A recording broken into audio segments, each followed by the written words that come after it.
spiritual future.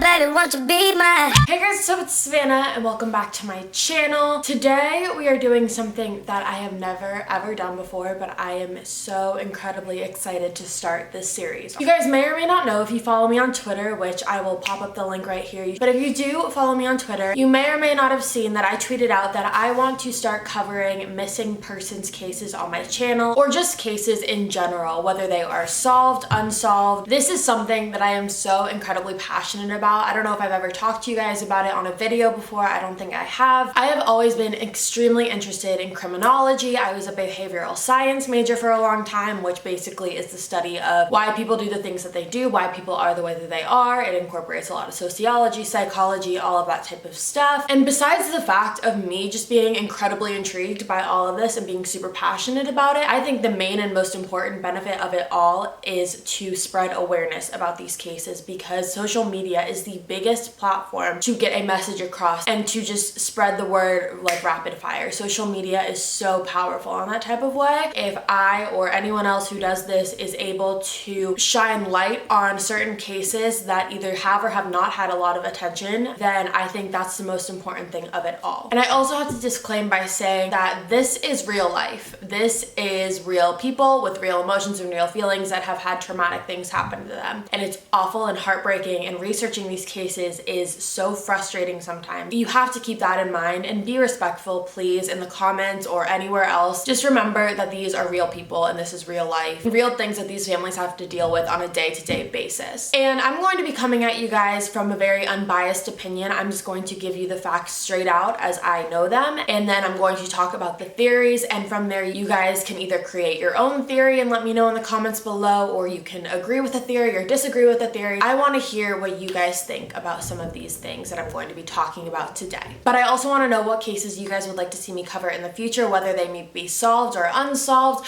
so let me know in the comments below. So that was a very long, just general intro, so let me introduce the case that we are going to be talking about today. So when I tweeted out and asked you guys what cases you wanted me to look into first, one of the first responses that I got was the Haleigh Cummings case. And instantaneously, I knew that this was the first case that I wanted to cover. This case happened in 2009. I remember 2009, I was 11 years old, and I remember the day that it happened because I was sitting in my living room and I was on CNN as a typical 11-year-old does, and I remember seeing the Haleigh Cummings picture as the front page of CNN as a missing child. And ever since, I've always kind of tried to follow the case but have never really, and so when one of you suggested that that's the one you wanted to see, it was automatic no-brainer for me. So that is the case that we are going to be covering today. When doing research on the Haleigh Cummings case, it was extremely frustrating just because this case is so messy. There is so much he said, she said, and you just know that there's something not right. Like, something is not right in this case. Someone's not telling the truth. Someone knows something that they're not saying. There is just way too many unanswered questions. There's a lot of inconsistencies. It's just very frustrating, and it's really heartbreaking considering the fact that this was a 5-year-old girl. So even though the case is very messy, I'm going to try to explain it as clearly as I can, and hopefully it makes sense. So Haleigh Cummings was a 5-year-old girl who lived in Satsuma, Florida, in a small town called Putnam County. She was 5 years old. She was in kindergarten. Hayley lived with her father, Ronald Cummings, who I believe was 24 at the time, her younger brother, Ronald Jr. Cummings, who was 3 at the time of her disappearance, as well as her father's 17-year-old girlfriend, Misty Crosland. So Hayley's biological mother was named Crystal Sheffield, and Ronald Cummings and Crystal Sheffield were separated, and Ronald was given custody of both Hayley and Ronald Jr. They didn't really separate on the best terms. There was a lot of he said, she said. There was a lot of alleged abuse allegations on both sides against both themselves and the kids. So Hayley was last seen on the night of February 9th of 2009, so that's almost about 9 years ago. And something that I found just a little bit eerie about this case, and just really creepily ironic, is that the Amber Alert for this case, the Amber Alert for Hayley's case, was issued the same day as Caylee Anthony's memorial service. And if you're interested at all in criminology and missing persons cases, you are definitely familiar with the Caylee Anthony case. I just found that like too close for comfort. I don't know. Now let's talk about Misty Crosland, because she is a key factor in this case. So like I said, Misty Crosland, it was 17 at the time of this, dating Ronald. Misty apparently came from a broken home. Her parents experimented with a lot of drugs, so she just wasn't surrounded in the best environment. And then she met Ronald. And both of them had really only been together around 6 months when this all happened. And Misty was actually the last known person to see Hayley. So throughout the entirety of this case, Misty's story changes a lot. I even watched an interview with her and she was asked straight on why she had been so inconsistent and why her stories didn't match up. And she really didn't have an answer. She just said, I don't know. I am going to give you guys the story that she initially gives the police, and then I will kind of walk you through the other stories that she had told as the case goes on. So on February 9th of 2009, Misty was babysitting Ronald Jr. and Hayley. Ron had an alibi. He was working an overnight shift as a crane lifter the night of the disappearance. And Misty said she put the kids to bed around 8 o'clock that night, and then she just did some chores. She did the laundry, she cleaned the house up a little bit, and initially she states that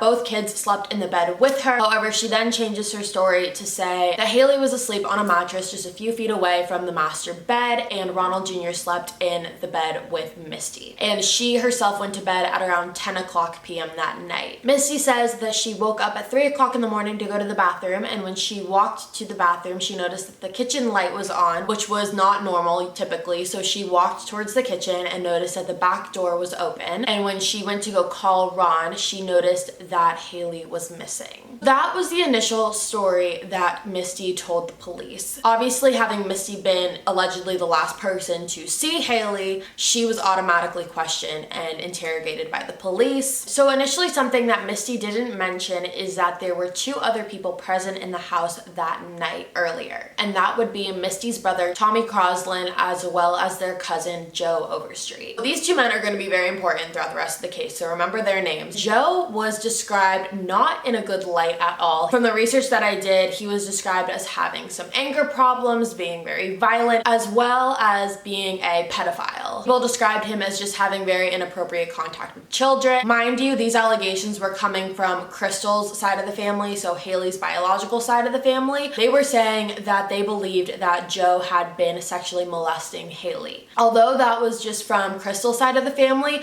Misty and her brother also did say that they were afraid of Joe's behavior. He was just very violent and just unpredictable. As far as evidence goes, there was no evidence linking to anything. There was no sign of forced entry, no sign of a struggle. It was just like Hayley disappeared in thin air like that, and it was bizarre. Misty was still sticking to her story that she was not involved in the disappearance and she did not know anyone who was. Within the month after Hayley had disappeared, Ron and Misty got married. Misty was not even 18 when they got married, and this raised a lot of eyebrows. A lot of people thought that it was because of the policy where spouses can't testify against each other in court. So people thought that if Misty told Ron something or if Ron knew something, that they couldn't kind of go against each other in that way. Even the church didn't allow them to get married there. They said that they did not approve of it, that it was just not going to happen in that place specifically. So they got married at a friend's house. What? And that just, no, I don't know. And both Misty and Ron backed it up by saying that this is what Hayley would have wanted. And Ron was sticking by Misty 100%. He showed no signs of doubting her or her stories. But whenever he was questioned about it, he would always just say, I was at work, I don't know. I was at work, I was at work, I was at work, I don't know, I wasn't here. The majority of the interviews that I've seen with him, he just kind of has this attitude about it where he's just like, I don't know, I was at work and I don't know what happened. I don't know, I'm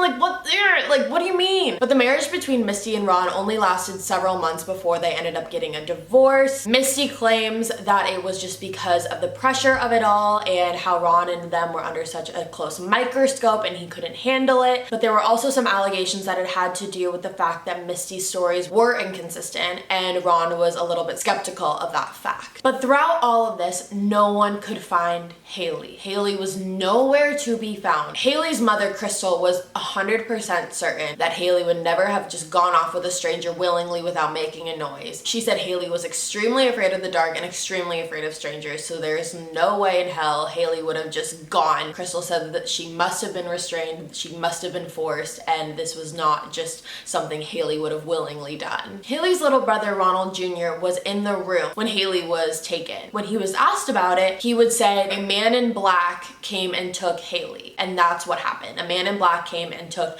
Hayley while him and Misty were in the bed. 4-year-olds definitely aren't the most credible source. However, I do think that he was in the room. That's definitely something to take into consideration. Despite his age, he was in the room. He was there. So for him to say a man in black took his sister, that must mean something. Even though there were definitely only persons of interest in this case, there was never a solid lead. There was never a solid suspect. 100% certain that a specific person did it. It was a million questions up in the air, and it drove everyone crazy. Ever since Hayley went missing, they had been treating this as a missing persons case, obviously, and was assuming that she was still alive. They were assuming that they were looking for a girl that was still alive. However, on April 15th of 2010, a little bit over a year since Hayley had been missing, the sheriff at the police station, Jeff Hardy, had pronounced that they were now treating the case as a homicide instead of a missing person. So they had come to the conclusion that Hayley had passed away. He also released the information that due to the evidence that they did have, that it was very unlikely that this was just some random attack, the work of a stranger. They definitely thought that it was someone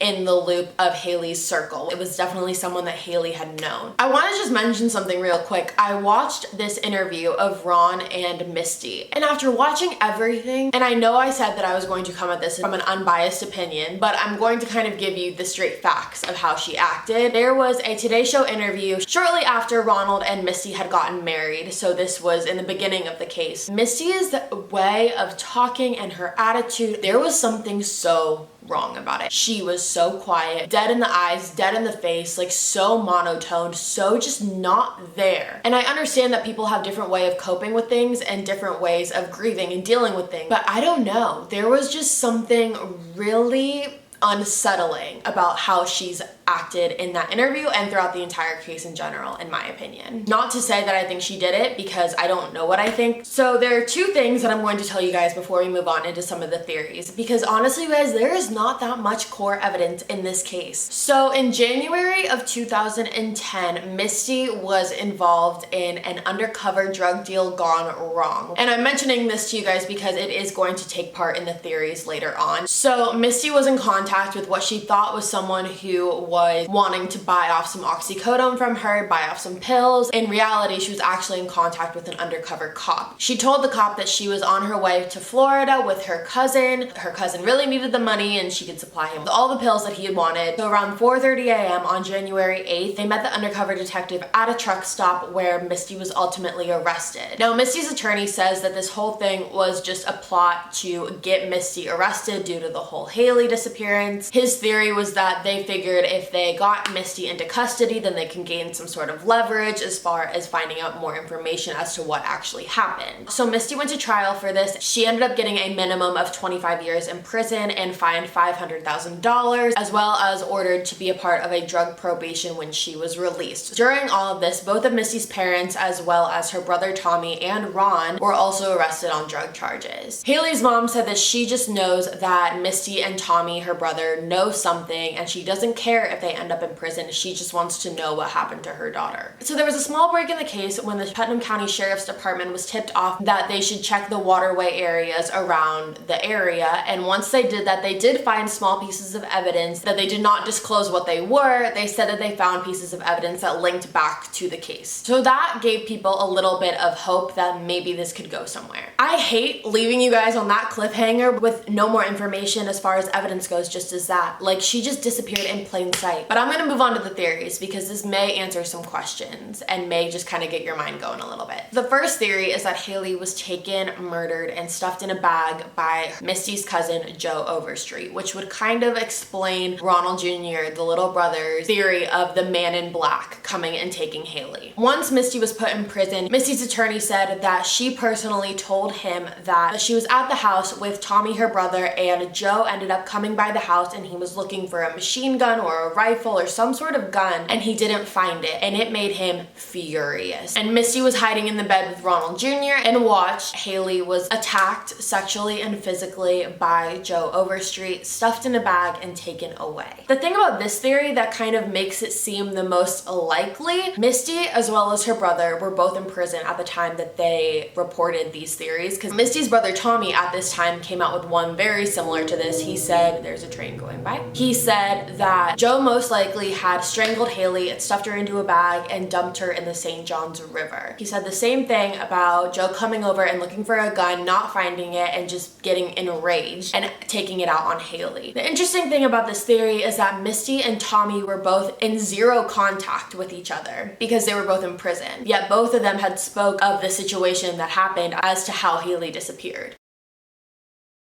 The second theory is that it was someone on Hayley's biological mother, Crystal Sheffield's side of the family. Whether it was the mother herself or someone on that side of the family. Misty herself has definitely expressed that she believes it was someone on Crystal's side of the family because of the fact that she wanted custody, she wanted Hayley back, and she wanted to make it look like child neglect, the whole thing, just to kind of paint a bad light on Misty and Ron and just to have Hayley back in her custody. Which I just don't feel like I believe. I don't know, I just feel like this has been going on for almost 9 years. I just find it a little bit odd that that would be the reason. I don't know. So this one I found pretty interesting. Misty's grandmother appeared on Nancy Grace and did an interview and stated that the day she did the interview, Misty had told her Tommy, Misty's brother, and Joe Overstreet had tied a rope around Hayley and took her to the river, took her to the dock of the river, tied a brick at the end of the rope, and threw her in the water. And the way Nancy Grace approached it was, why? Like, what's the motive in doing that? Just all of a sudden he's gonna take her and just throw her in the water? Misty's grandmother said that Tommy said that he was in the car and didn't really see what happened. He didn't walk to the dock with Joe. He just waited in the car, saw him walk to the dock, and ironically enough just didn't see anything happen after that. And according to Misty's grandmother, Misty told her that herself. So I mean, I don't know. And the last theory that I have for you guys is that Hayley's death was an accidental death caused by Misty,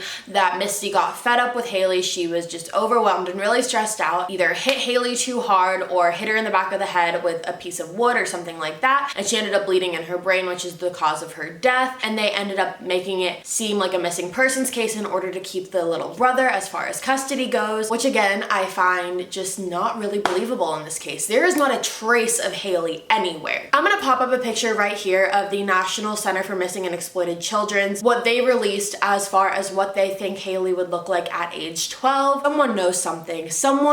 There just is no way someone doesn't know what's going on. And that is really all the theories. So I want to know in the comments below what you guys think actually happened. I'm leaning towards the first theory, that the cousin Joe had something to do with it and they're all covering up for him. Most frustrating part about it is that Missy's not locked away for Hayley's disappearance. She's locked away over drug charges, which I mean, I'm glad she's locked away, but at the same time, it's just something is not right. All right, you guys, that was the end of this video. I hope you enjoyed this first video in this series. If you're new to my channel, hi, my name's Savannah. I make videos 3 days a week, Sunday, Tuesday, Thursday. You should subscribe, join the family. I love you guys so much. As always, all my links are gonna be at the end of this video in the description box below. I will see you guys in a couple days. Bye, guys.